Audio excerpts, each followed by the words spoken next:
And I have legal practitioner and also former member of parliament for North Dying in the studio, George Lowe. Good morning to you, George. Good morning, Ro. Yes, we had a good time over the weekend. The birthday of Honorable Bejra.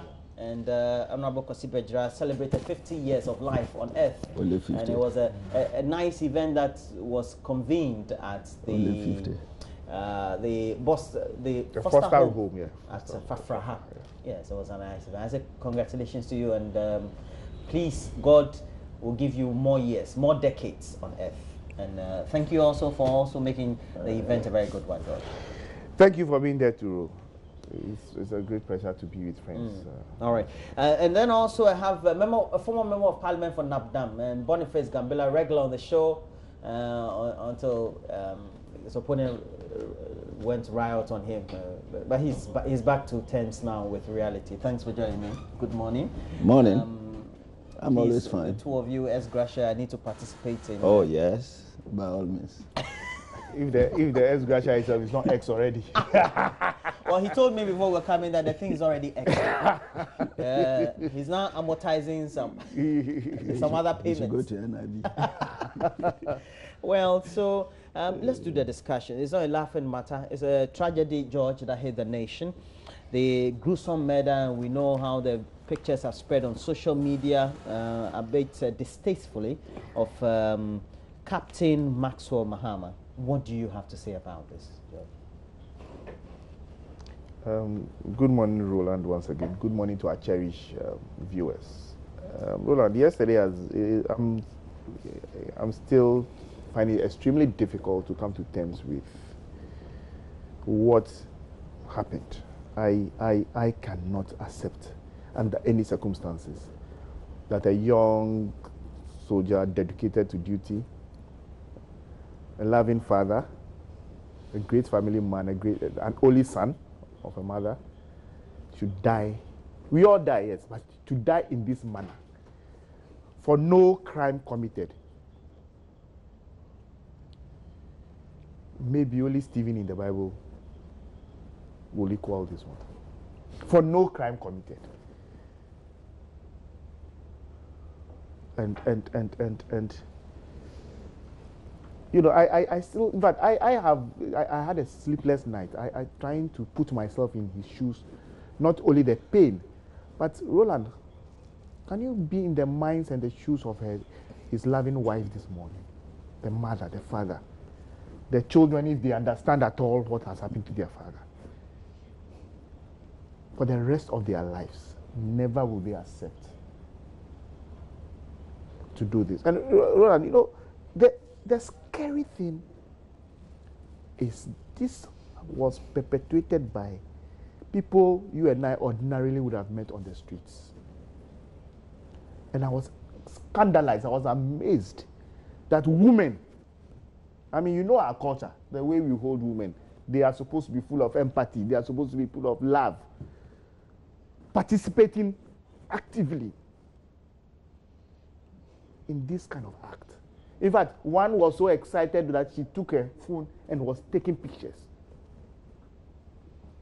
Ideally, you would expect that even women would be the ones crying and pleading that whatever it is, maybe take him to the police station.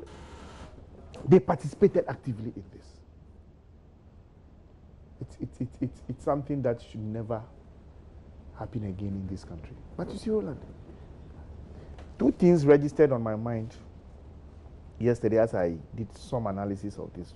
One, never again should we deceive ourselves that we are a peace-loving people and that we will never get, when civil war and things come, we are going to, we don't love shedding blood and things like that. That, for me, has gone completely, and I'm not going to believe that given the opportunity, Ghanaians are peace-loving people and therefore they will keep calm and coexist with each other. It's one.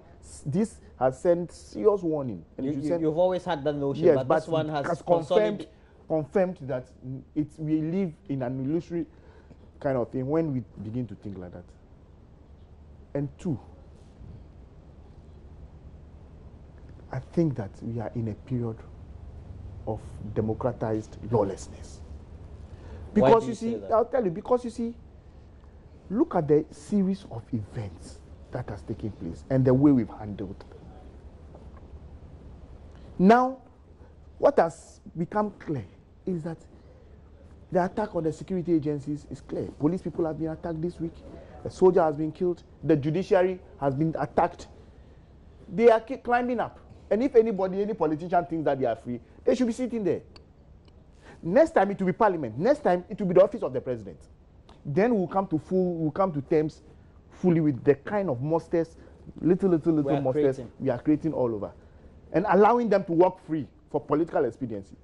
And that is why when they misbehave, and people are talking, and the Abronians of this world, and other people, senior political figures of this, are supporting this kind of lawlessness, some of us get angry. Because when you are in political leadership, you are a mentor. People look up to you for guidance and protection. And I think that the earlier we all come to terms with going back to the drawing board, the better. I saw that the president has tweeted, and I particularly also read what President John Mahama tweeted. Of course, he is in a more complex situation because our understanding is that he's somehow related to the young soldier. So you can be sure that emotionally he will be even more affected than most of us. But President Rawlings' office issued a rather great statement yesterday condemning the act, and other issues were raised. President, having read an official statement from the government of the Republic of Ghana on this matter, but I understand that the president has also tweeted. But you see, the president has a greater responsibility in these matters, particularly because he's commander-in-chief of the Ghana Armed Forces. And if he will sit by and watch his men murdered in this kind of thing, well, then he would have be eschewing. He may not have issued an official I am statement, saying that, but from his official... I didn't elect him to do anything. I want him to act as president, in our official capacity. Let's see the government of the Republic of Ghana come out. The police are undertaking the investigation. I am saying that. It's a democracy. I am saying that let the government officially come out to condemn this action.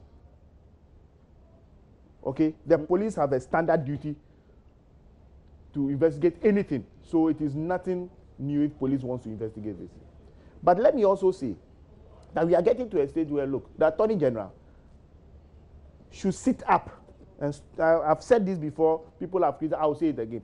She seems to be in a certain degree of slumber. She should wake up. Because consistently, all we hear is, I don't know, I have no idea, I don't know, we cannot continue, we have discharged this person, we've discharged that person. Please, this is not one of the things. There are video, everybody, you saw it on social media. That alone is evidence. The active participants and the passive participants are all participants. Right? It is said that they also serve who stand and watch. Okay? So if somebody is being lynched and you go and stand there and you look on, unconcerned, you are part and parcel of them. And everybody in that video should be arrested and dealt with to send the right signals to people that you cannot just be taking the law into your own hands. And for all the politicians there, the Kennedy Ajapons of this world, the Nana Obribuahins and others who sit in the comfort of their homes and instigate boys to go on the street, I am saying that when they finish with people, they will come to them. And then they will learn the hard lessons. So I condemn this thing in no uncertain manner. My heart goes to the wife, the lovely kids, the parents of this soldier, the Ghana Armed Forces. In fact, I didn't know that the military were so poetic until I started reading things on social media yesterday. Soldiers who had sent out virtual ballads and things like that. It was heart-wrenching. And for them, you will see a situation of despondency that has engulfed them. And we pray that all those calling for calm will be, that calm will be heeded, because knowing my brothers, the military, you can't get away with this kind of things against their own. But we plead with them to stay calm and let due process take its course. So that is how much I want to say, because if I want to continue, in fact, I'm getting worked up, and I don't want to. Honorable Governor. Yes, good morning to our viewers. That is another sad day for us by all terms. What we expect now is change of attitudes, and individuals, institutions have to move into action. First of all, we have a very weird understanding and grasping the sense of human rights. You mean we have weird understanding? Yeah. People don't seem to want to respect individual rights and freedoms. This case, for example, is one that we have to begin to reorientate our people very seriously. We have to do a reorientation aggressively, and I think the Minister of Information, the NCCE have to be empowered more effectively to have an aggressive program of doing mass education from the bottom to the top. Now, looking at this sad situation, one thing that comes to mind is that people learn from the past, and they see that in the past, perhaps, nothing has happened. So it's like it's normal to behave irrationally like that. People do not count 10 before making a decision as to what is life and death. So, looking at this scenario in its entirety, it is a clear case of, I don't know if I say vengeance would be right, but if what has come out, that it involves an assembly member, because I understand the story to be this woman who met the captain, they said he asked a question for directions or something, and the woman shouted or called the assemblyman relating the issue to armed robbery. This was in the morning. Yes. Around 8. So they are concocting, they are building a certain kind of flimsy excuse. Cock and bull story. Right. But the point I want to make is the assembly is an assemblyman, and it's expected that he should understand these things better. He should have even been the protective agent here. But we understand he rather called in the youth and sort of mobilized the youth. If that is how it was, then straight away he is the first person to be online. What do we have to do now? This is about democracy. So what is the morality in our democracy? Our ethics in society, our values, we are now throwing them over to the dogs. You see, the fear of doing something and losing, in terms of our democratic process, we need to review it seriously. If we have to allow our institutions to make decisions, please and say work that again. You mean losing? You mean politically? Yes. Political loss. Yes. Because if you look at our history, it looks like that is what happens. Heads of government are finding it difficult to, because of the fear. Governance and the political relationships that we have built since post-independence. It's not a today's problem. This thing that happened has happened years ago. This lawlessness is not in 2017. Well, true, but it's gone backward. We've had series of activities. Yes. In recent years. Yes. Yeah, When we're talking recent. Yeah, we're talking recent.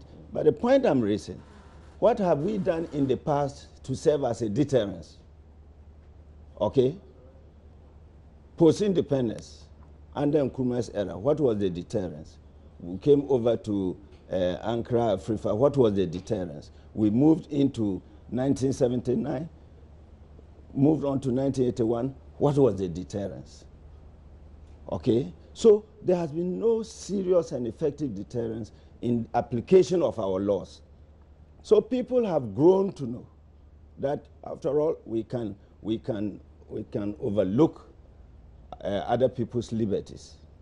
That is how it has happened. So I was getting a little bit worried. My colleagues started mentioning names of days and quickly trying to relate it. Yes, the president has the key instructions to give. You see, we also have to talk to our legal system. When it comes to this situation, then you find that our legal institutions begin to talk of rule of law, due process, and all that. But that is what it is, isn't it? That is what it is. But you see that this is a clear case. This is a clear case. Why don't we, in quotes, add more fire for quick dispensation of activity? For example, this is a visible public This tragedy. is very obvious. Okay.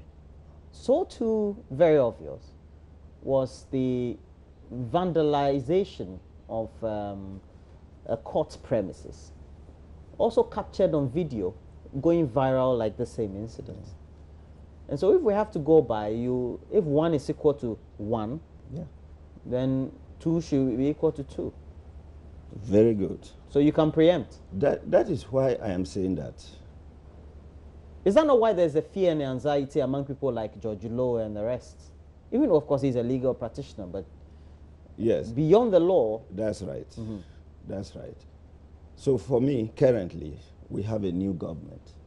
We have a new leader who believes in human rights and freedoms Really? of individuals and society. Really?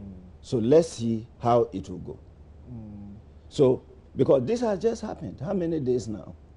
So if you conclude that because one case happened, We've had several cases and several incidents. Yes, For example, but there's a gentleman Yes. who literally was dragged out of his office Yeah. in the Ashanti region. That's right. The thing also went That's viral. right. That's He right. was filmed, That's right. okay? That's right. And there were blood spilled Yes. that very day Yeah. across the corridors of his office. That's right. That, You see, that so that's it where, could have also ended that's where- tragically. It could, yes. That's why I'm saying that is the deterrence that has not happened over the period that motivates people more. And that's where also you come into the issue of the due process, the rule of law, because the blood you are referring, for example, I had the understanding that it was one of those assailants who hit his hand against the louvers and it cut him. So it wasn't on the target. I get the point. So that's where also the rule of law and the due process and investigations will be necessary, so that you do not get the wrong person or use the wrong evidence to prosecute. So all these things happen. So we have institutions that will come, you know, in our everyday language. When people talk, they say even the armed robbers we catch, you lynch the armed robber, and they say, then our local people say, we've got an armed robber, you are telling us law. You see, there's a contradiction in our society. So we should not quickly move it from one level into a political level. Let's deal with government as government. What are the institutions needing? What do they need to be properly empowered and independent to operate without any influence from any political angle? That would be the only way to save us as a national institution. And we have Ohimin Teria. Ohimin Teria is our correspondent in Dintra, Obwase. Thanks for joining me, Ohimin. You're welcome, Roland.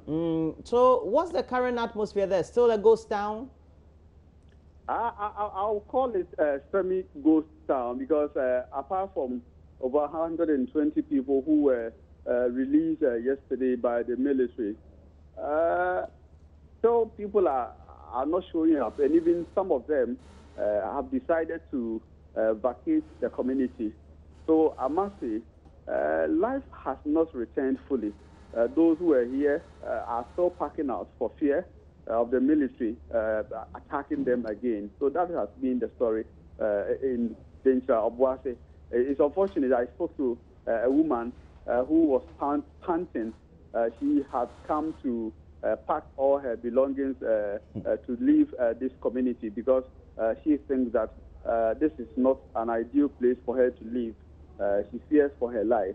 So, Roland, it's some sort of untrust on the part of the community. They believe that though the Chief of Army Staff has assured them of no reprisal attacks, but they can't hold his word. They can't hold him to his words. They think that his subordinates may storm this community sooner or later. So people are still living. If you say that military attack, what do you mean? Have they been attacked in any way? Yes, yesterday, for instance, the district chief executive for the Upper Lynched West District, Mr. Daniel Apienin, he complained bitterly that people who were picked up. Mr. Ohimi, what have you seen? What have you seen? Because you are in the town. The district chief executive is. I think I was making a point. Yes, what I mean is that for me as a journalist, I haven't seen people being brutalized. But the district chief executive, who is the chairman of DISEC, complained bitterly that when he went to see the people who were picked up, he saw that some of them have been brutalized, and he thinks that that is not a good omen for Ghanaian society. In an era where we are talking about the rule of law, he thinks that, yes, the people may have committed an offense. It's not every one of them who took part in that particular Carlos incident, but he believed that the military should be circumspect in their dealing with the people. And I've had the opportunity to speak to some of the people who were picked up yesterday, and they have confirmed that indeed they were one way or the other brutalized by the military. Yesterday, you are saying the military attacked. I'm saying that have they been attacking the residents or perhaps ransacking the residents in any way? That's what I mean. What have you seen? Not as in their rest facilities or residential, their homes being ransacked or being attacked. But the DCE said that after they have been picked up, that is where they were. You are reporting what the DC is saying. I want you to tell me what you have seen. So the community, the community is peaceful. The soldiers are not going on rampage and destroying property and then beating everybody up. They are not doing that, are they? Not at all. Not as in that regard. No. So, even for now, the military. I haven't seen any military officer around. After the visit of the Chief of Army Staff, the military has been withdrawn from this community, and currently they are based at Biafra, the district capital. So for now, there's no military action, no military presence in the community or whatsoever. Residents have their free will to move around, and I've seen the district, even the district police commander coming around to monitor the situation. And I'm also told the DCE will also be here. So for now, people have their free will, but unfortunately, apart from what we witnessed yesterday, where people spent nights in the bush, many of them are still in the bushes. They don't want to come out for fear of being, also picked up by the military. Is it not because they feel that perhaps they could be complicit in this and so don't want to be? For now, the information has trickled down to them because they do know that some names have been given to the military, especially where a gentleman is said to have recorded the attack on the disease, the late Captain Mahama. Videos have been sent, given to the military. Names have been mentioned, so they are pursuing those believed to have connections in that incident. So they know very well that once they were not in the video, they can't be picked up once again. But they believe that sooner or later, the military officers may come back, and this time around, it will be more brutal than what they did to those who were picked up. So that is how they are hiding in the bushes.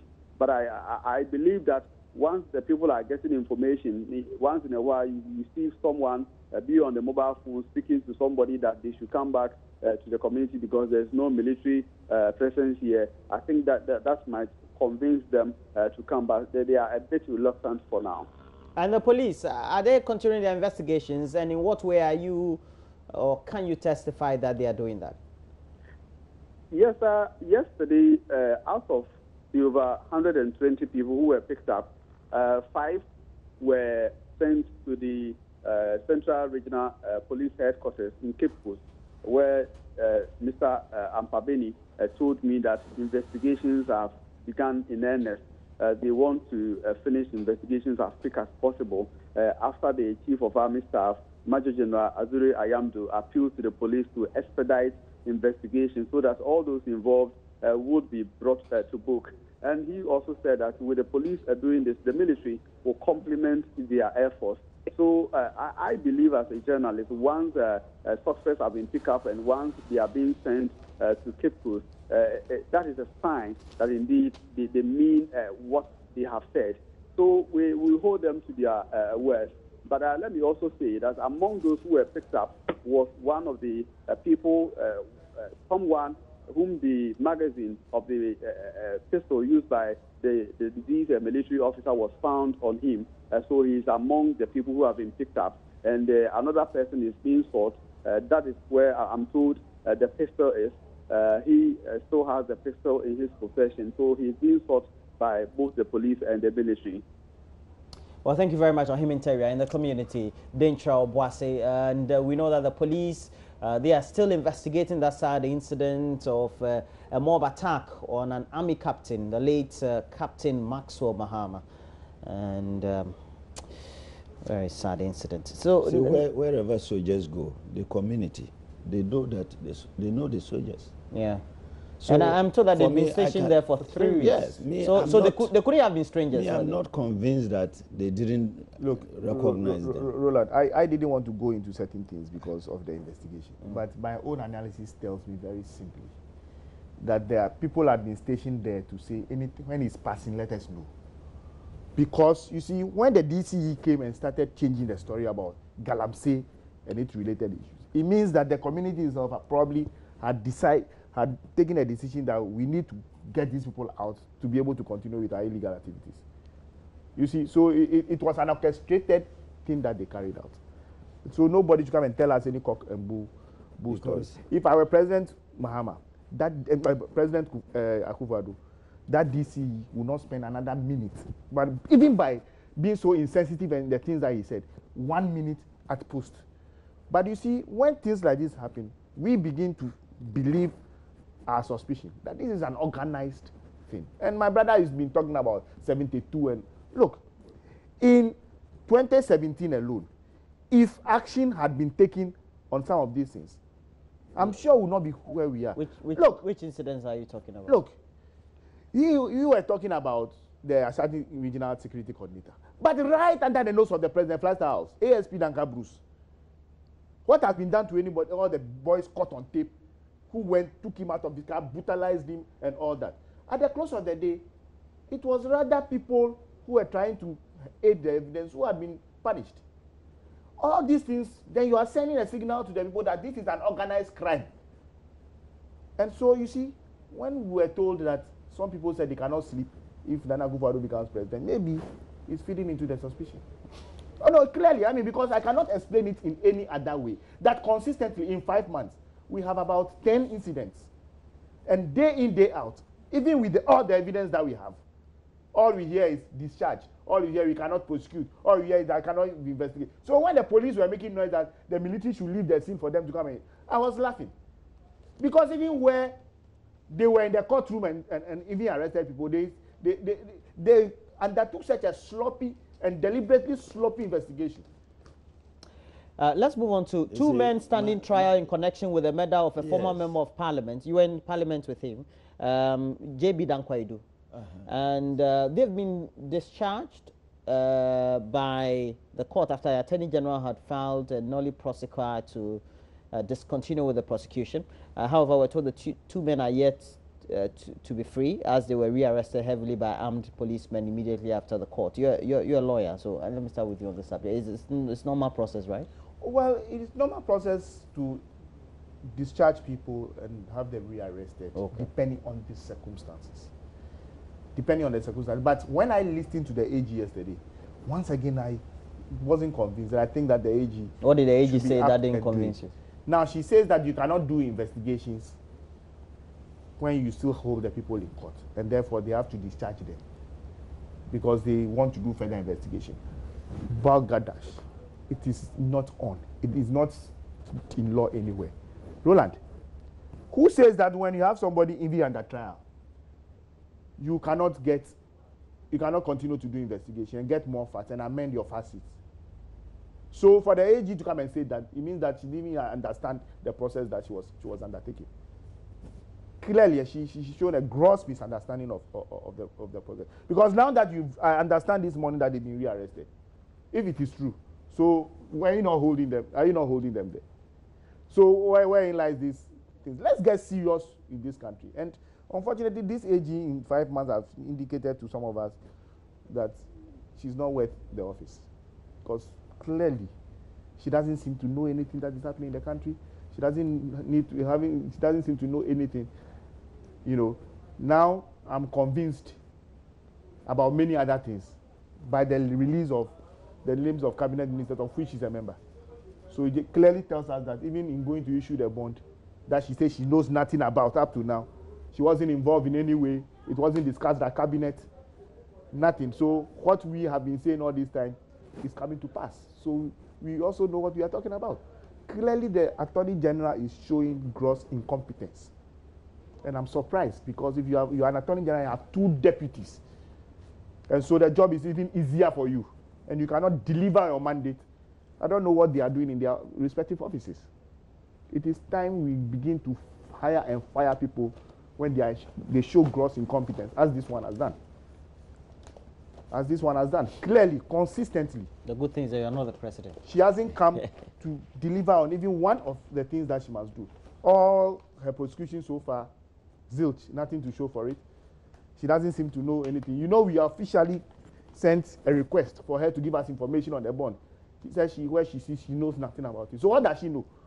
So why is she Attorney General? So what is she advising the president about? I mean, clearly, Roland, we are driving this country to the dogs. And the earlier we halt, the better. I was a bit intrigued by the Christian Council's message this morning about good governance and this security and insecurity in the country. When it mattered and they looked on, they fueled these things. All the moral, sane voices in this country have shut up because a certain group of people are in government. I keep saying it. When it gets to the crunch, we'll all pay for it. Nobody will be left out. Yeah. JB Dankwa do scale JB Dankwa. What is common now is the concept of lawlessness, and it was inherited by this government. And this government, under Nanado, wants a believer in human rights and rule of law, wants to use the due process to correct things and to put things in order, so that this society will be an orderly society. So the invisible forces were inherited by Nanado. Yes, Azoka. The Delta forces, the Delta forces were inherited by Nanado. It's okay, that one. No, I'm saying that all those ones were, when you had them in your party office, butchering your own, that one was inherited by Nanado. No problem. Please, let's get serious in this country. No problem. If you come to institutionalize gangarism and all these things. So what I'm trying to say is, you must pay for it. We needed to look at, to come back to you people. We needed to look at this issue vis-a-vis our institutions to see how they work. You see, I made an earlier assertion that because there had been no previous deterrence, so people are motivated to misbehave. So that has led to the lawlessness. The issue of invisible forces, Delta forces, is still in the process. You see, you are a lawyer. The Attorney General will deal with the facts that are put on the table by the investigators. The Attorney General, since I went to Parliament in 2014, 2015, 2016, has never been, no Attorney General has ever been involved in bonds. So if this... We're coming to discuss that. Please don't never been in bonds. Please, who said so? I am saying so. No, you are wrong. I can prove to you that you are wrong. Please, can you bring some water for Honorable George Low? He's so insensitive. I can tell you that you are totally wrong. When a government went to court, directed and threatened the court to lock 4 people, Yahuza and Co., for 4 or 5 years in Tamale, they were put in prisons, no court case again, no bail, for 4 5 years. You didn't say anything. There are so many cases we can count. So it is an inherited thing by the society. And within 5 months, you want the rule of law, you want the human rights, you want the freedoms to have been instituted by now. This thing happened in a society where you said, these are not in that community. You cannot say, in quote, with all due respect, you can't say these are elite groups, knowledgeable people. Who did that? All right. It's the ordinary people who did this. The Council of State is denying negotiating with the minority, the $2.5 billion bond, so to speak. Oh, but you see, Roland, I read a statement from the Council of State, and I was so intrigued about the statement. What were they refuting? Nobody had said that they had had a formal meeting. The news that came out was that they had asked to meet the minority to discuss the bond issue, the petition. They are denying that they I am saying that they haven't denied. They are saying that what they are saying that they haven't held a meeting with them. Yes, true. But I'm saying that. But that's a denial. No, their point is that why did they chicken out at the last minute? Because the media had blown it. So they should come again. They should go back and read the story. The story never said that the Council of State had, in a session, met the minority. Said they had asked to meet the minority to discuss. Of course, it's true. And indeed, some members of the Council of State did have an informal discussion. Yes. We know their names. We know their some leaders of the minority. Yes, of course, and some leaders of the NDC, some members of the NDC party, properly assigned by the party to meet them. So, if this is just whitewashing, the reality is that yes, a meeting was asked for. The minority notified the party. The party put together a team to go and meet them. Informal meetings were held. But when that morning they woke up and it was front page news that the media had picked up this signal, they had to call off the meeting. So really, what they are refuting has never been said of them. They've never been, nobody has said that they have had a meeting. They said that they asked for a meeting and that contact was made. They haven't denied that part. What they've denied is that, hey, we haven't held any, we have no knowledge of any meeting being held. No, that is not the story. This 2.5 or $2.25 billion bond seemed to be unsettling a lot of nerves. Oh, you see, on both sides of the political divide. Yeah, that's why the government end is working very relaxed, because it knows that there should be no hula baloo about it. So the Minister of Finance, the whole entirety of the government is relaxed. I haven't read the publication you're talking about. You sure haven't seen it also on social media or on the internet? No, You know, now these days it's easier to grab copies of details of issues on the internet. That's the point I'm coming Forget to. about reading it on half paper. Because if I read the news item, I would have gotten my understanding differently from what he's saying. But I can post that. If the Council of State, is it a political wing? No. It's a Council of State, an institution. But let's not kid ourselves. We know that when a government comes into power, They reconstitute the Council of State. Yeah, it does. Yeah. And there are independent institutions Well, who true. bring in their representatives. Yeah, so those it's who a have mission. voted, etc. The president may choose people who are aligned to him, yes. But the composition and body, for example, you can't say the president of the House. They may not of necessarily Chiefs. have been meeting, perhaps maybe the whole so I'm body. coming. Let me make my point. So the Council of State is an institution, it's a national institution that can call for a meeting with any group in this society. True. If minority are going out there on the bond to embarrass themselves up to an international level, and the Council of State thinks that it's proper to give them guidance, it's proper to meet with them, get understanding, get clarity with them, advise them. Because the Council of State in the first place is an advisory body, it's a counseling body, though it is said to the president, but it works for the country. So if they didn't meet, and you say they, because of the newspaper publication that they are going to, they've asked for a meeting with the minority in relation to the bond, the $2.5 million bond, you can conclude that because you are saying it's fraudulent, so they are going to meet the minority on the issue of fraud, to beg, okay? For the minority not to pursue their Not issues. to pursue. Yes. So the possibility is that they needed to advise them. Don't embarrass yourself further. Don't waste people's time. Don't derail the democratic process of Nanado.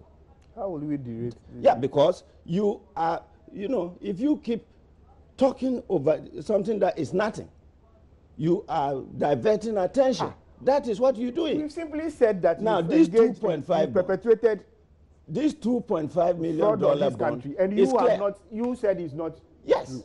and you've gone to America. Up to now, you are reluctant to even release the document. No, yes. Siraj has asked. Please, and I am saying that process is we going had on. Look. You we are had written to the Attorney General. It's my turn. It is the Attorney General's today to say, Minister of Finance, can I have a copy for onward transmission? You've written to the Attorney General?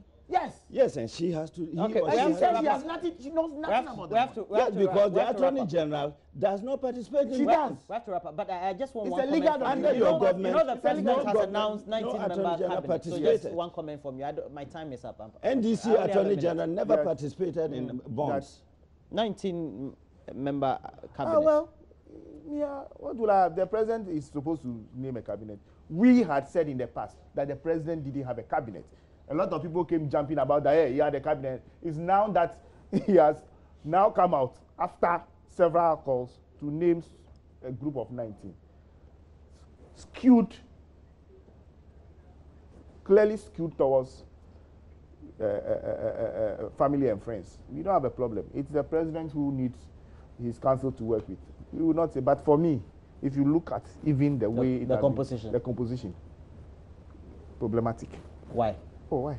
One region has so many. No, but does it matter? It does, because when you go to the constitution, it asks for regional balance, it asks for gender and all those things. I will not say anything much, but to say that is what the president has chosen. But Ghanaians are. For example, Muntaka better Mubarak in Parliament is wondering why we don't have the Minister of Local Government in there. We can't have everybody in but there. You see, it shows you priority. Right? It shows you priority. Local governance is something that permeates every nook and cranny of this country. So if you don't have such sensitive ministers in the roads, ministries that affect our lives, daily lives, if you don't have them in cabinet, it shows you that maybe the president. I'm sure you're worried because the government was focusing too much on roads infrastructure. No, not that. But I'm saying that you go back to the list of ministries. This is not an NDC government. Listen, we are not worried about it. We've never pretended it's an NDC government. We are only saying that for the people of Ghana, right, certain things must be done right. If the Akufo-Addo government choose to go, it's their business. We are sitting down, we are watching. First of all, the provision in the Constitution that talks about cabinet? Does it give a deadline? Does the same provision say that once a cabinet is constituted, it can never be reviewed?